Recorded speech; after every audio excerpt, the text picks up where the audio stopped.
Bapak Ibu saudara sekalian, minggu ini kita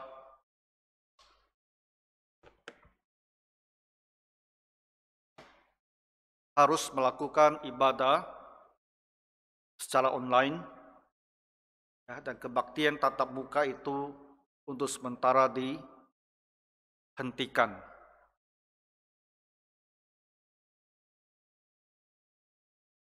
Apa yang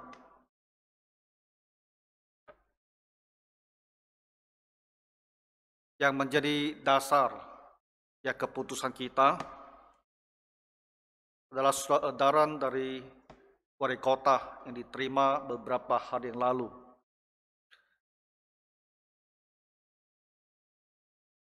Kiranya Tuhan menolong kita supaya dalam waktu yang tidak terlalu lama kita bisa kembali bagi yang ingin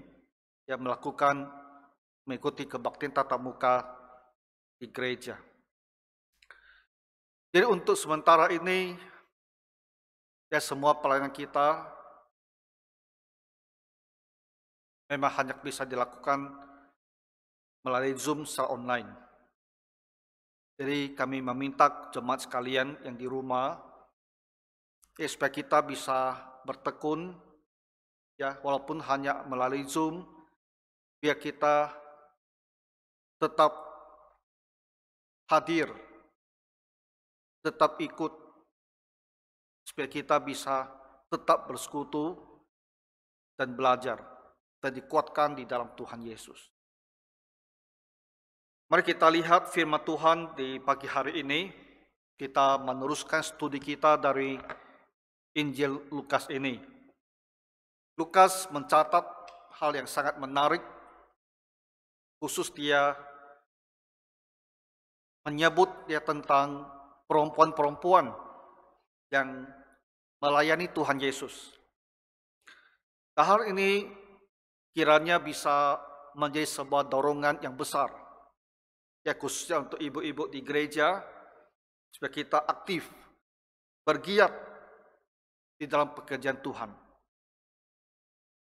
Nah, di ayat pertama dikatakan, tidak lama sesudah itu, Yesus berjalan berkeliling dari kota ke kota, dari desa ke desa, memberitakan Injil Kerajaan Allah.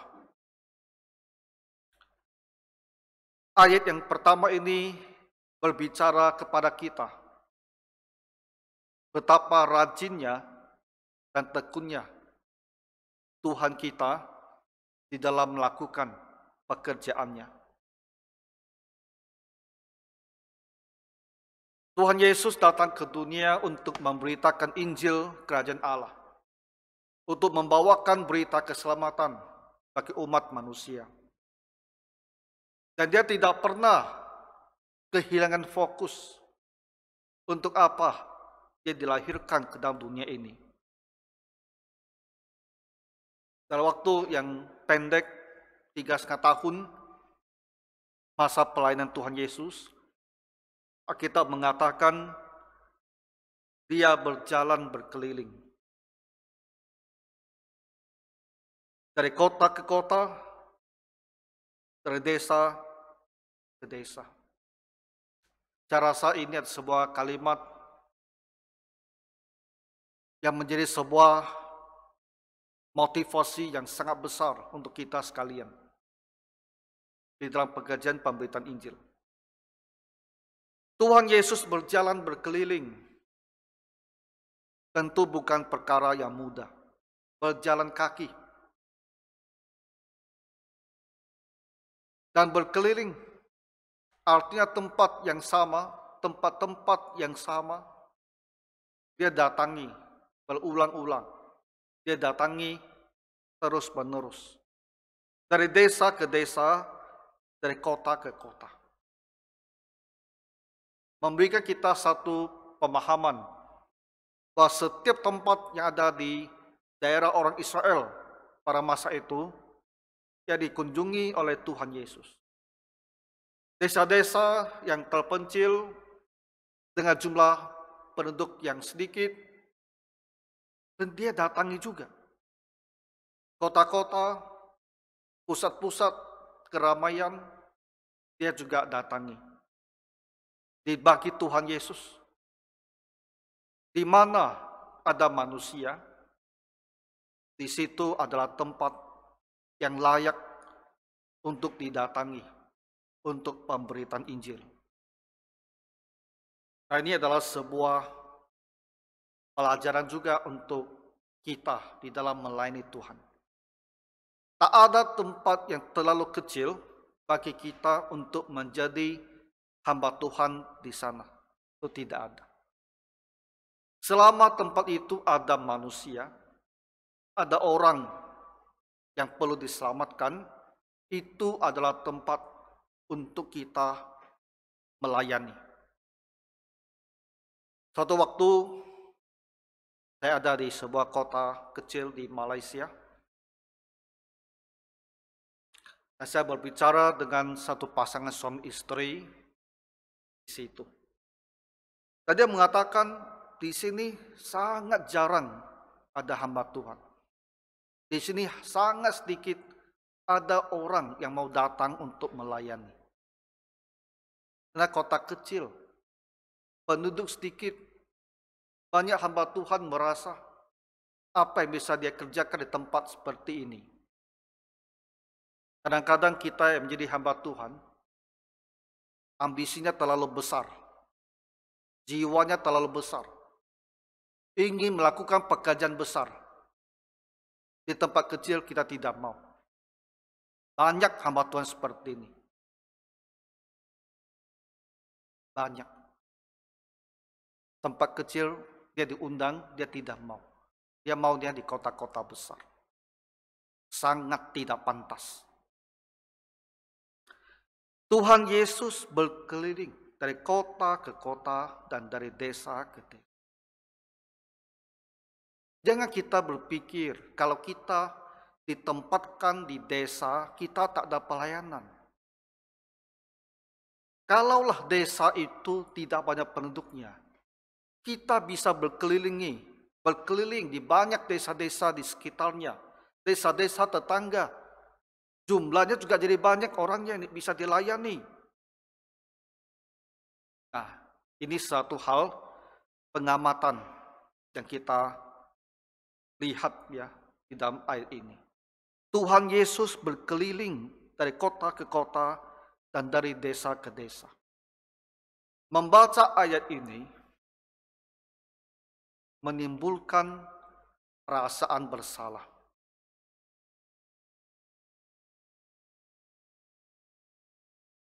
Karena kita tidak seperti Tuhan Yesus.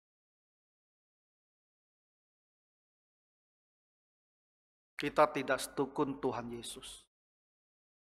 Hati kita tidak seperti Tuhan Yesus.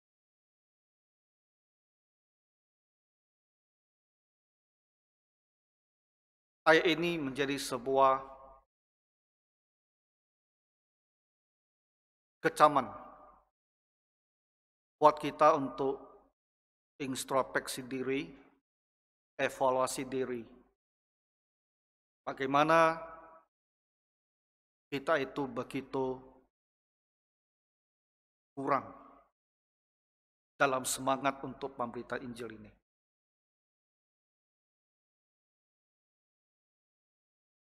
Di masa corona ini sekarang membuat kita lebih sulit lagi untuk menginjil.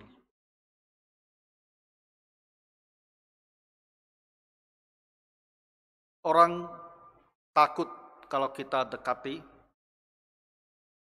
Kita juga takut kalau berlama-lama berbicara dengan orang. Minggu ini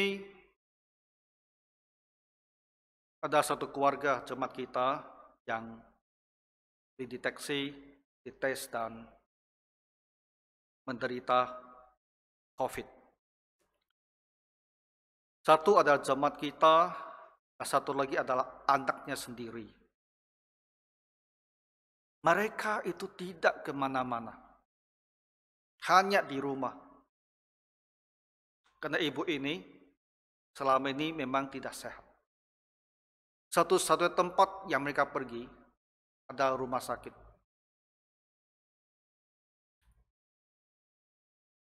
Jadi saya juga berpikir, dari mana mereka terkena COVID ini? Sangat mungkin adalah waktu mereka menunggu antri untuk masuk ke klinik, mungkin. Dan rumah sakit itu begitu banyak orang yang antri di situ. Sekalipun pakai masker semua. Satu hal kita pelajari baik-baik dari hal itu adalah pada masa seperti ini, jangan lagi kita duduk berdekatan dengan orang untuk waktu yang lama. Jangan lagi berbicara dengan orang lain untuk waktu yang lama. Kalau harus berbicara, lebih bagus tidak langsung. Kalau berpapasan harus bicara, 1-2 menit cepat pergi. Karena kalau orang itu membawa penyakit, kita berlama-lama, sekarang ini pakai masker, saya rasa ada kemungkinan kita bisa tertular. Jadi di masa corona ini, mau berbicara dengan orang, berita ke Injil, itu menjadi hal yang sulit. Orang lain takut, kita sendiri pun takut.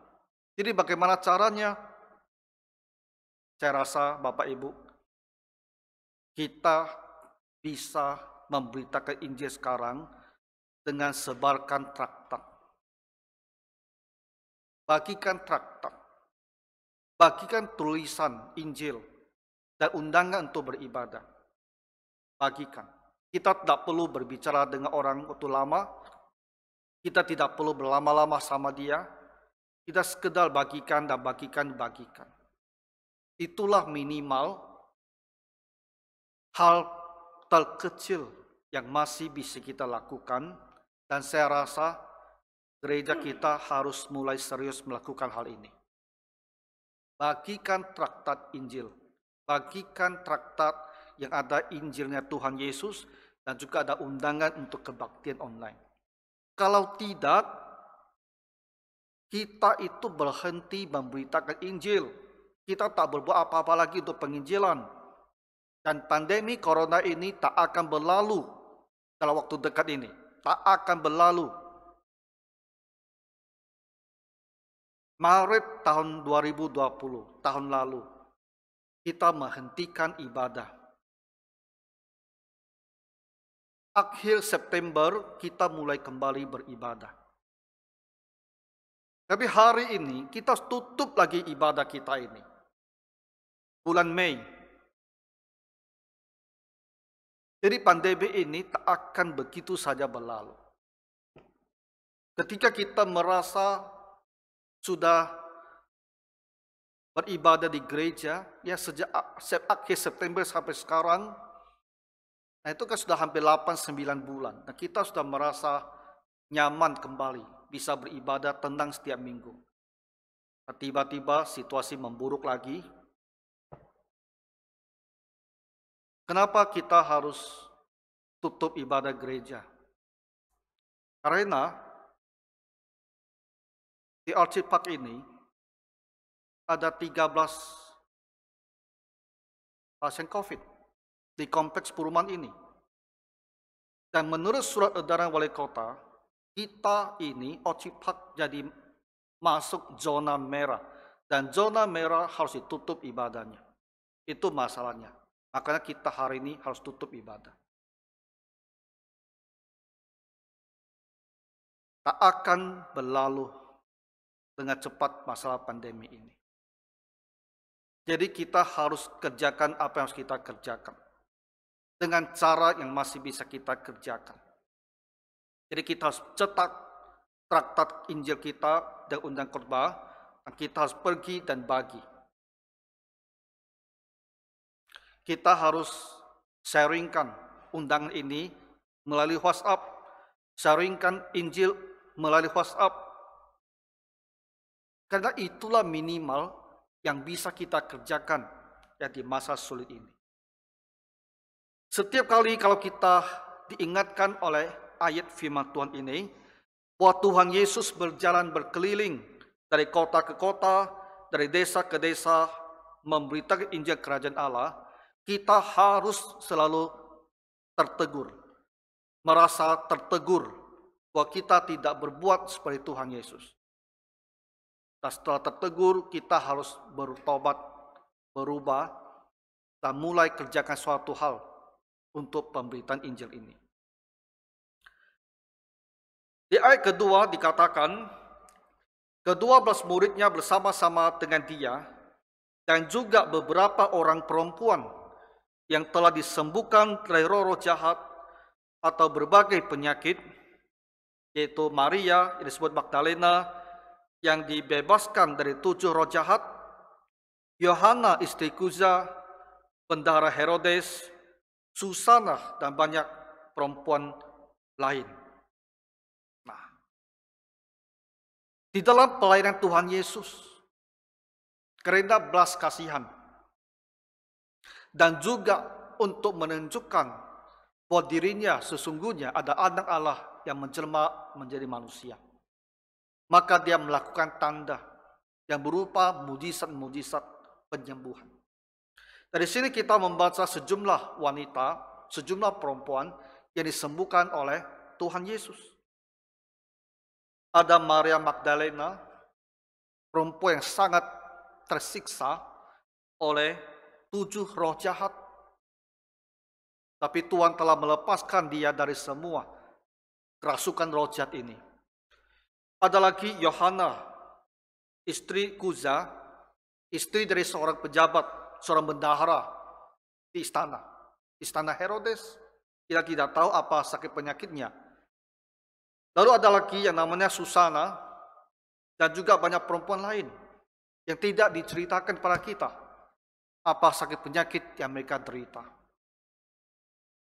Tapi hal yang kita catat adalah perempuan-perempuan ini, setelah mereka sembuh, mereka melayani Tuhan Yesus. Bagi mereka yang bisa, ada kalanya mereka juga ikut Tuhan Yesus dalam berkeliling untuk memberitakan Injil. Nah, ini adalah sebuah catatan yang sangat baik ya untuk kaum perempuan. Mereka ikut serta dalam upaya pekerjaan Tuhan Yesus. Firman Tuhan mengatakan, perempuan-perempuan ini melayani rombongan itu dengan kekayaan mereka. Bisa juga mereka ini ada di kota-kota yang berbeda. Ketika Tuhan Yesus dan murid-muridnya tiba di kota di mana mereka berada, mereka melayani Tuhan Yesus dan para murid-muridnya. Tuhan Yesus melayani, murid-muridnya ikut bersama-sama dengan dia, dan mereka tidak mempunyai penghasilan. Kebutuhan hidup mereka itu melupakan pelayanan dari orang-orang yang mendengar Injil yang mereka beritakan. Jadi firman Tuhan mengatakan bahwa perempuan-perempuan ini melayani rombongan itu dengan kekayaan mereka. Jadi perempuan-perempuan ini yang mampu. Tadi kita melihat ada yang istri daripada bendahara Herodes di istana. Mereka mampu, mereka menggunakan uang mereka ya untuk membantu memenuhi kebutuhan pelayanan Tuhan Yesus dan para muridnya ini. Jadi ada banyak cara ibu-ibu bisa melayani pekerjaan Tuhan Yesus. Kita bisa menggunakan waktu kita, talenta kita, tenaga kita. Kita juga bisa menggunakan harta yang ada pada kita dan keluarga kita. Intinya itu adalah sebuah kerelaan, sebuah dorongan untuk ikut berpartisipasi, untuk ikut ambil bagian dalam pekerjaan pemberitaan Injil dan hal-hal dilakukan oleh Tuhan Yesus bersama dengan murid-muridnya. Bukan berarti bahwa kaum pria tidak terlibat dalam pelayanan ini. Tapi Lukas, dia mengamati, dan secara khusus dia mencatat perempuan-perempuan yang melayani Tuhan Yesus dan rombongannya. Jadi sebagai kaum perempuan, ayat-ayat ini harusnya menjadi sebuah motivasi besar bahwa kita pun ingin melayani Tuhan Yesus. Pada masa sekarang, itu berarti apa? Kita ingin ikut ambil bagian dalam pelayanan di dalam gereja, terutama untuk pekerjaan pemberitaan Injil. Satu hal terakhir yang kita mau perhatikan adalah perempuan-perempuan ini dan mereka yang pernah ditolong oleh Tuhan. Mereka yang dirasuki setan, mereka yang sakit, tapi Tuhan Yesus telah melepaskan. Tuhan Yesus telah menyembuhkan mereka. Dan dalam diri mereka ada rasa syukur. Ada rasa ingin membalas segala kebaikan Tuhan. Maka mereka wujudkan dengan melayani Tuhan, melayani pekerjaan Tuhan. Dan ini mengajarkan kepada kita semua, baik laki-laki maupun perempuan. Kalau kita adalah orang yang telah ditolong oleh Tuhan, yang telah dilepaskan dari sakit penyakit, yang telah dilepaskan dari kesusahan besar. Kalau kita ada orang-orang yang doanya Tuhan telah jawab kita, harusnya kita ada orang-orang yang lebih tekun, lebih mau, lebih ingin ambil bahagian di dalam pekerjaan Tuhan. Ingin berbuat sesuatu untuk membalas kebaikan Tuhan kepada kita sekalian. Jangan kita menjadi orang yang telah ditolong oleh Tuhan, tapi kita tidak mau berbuat sesuatu baginya.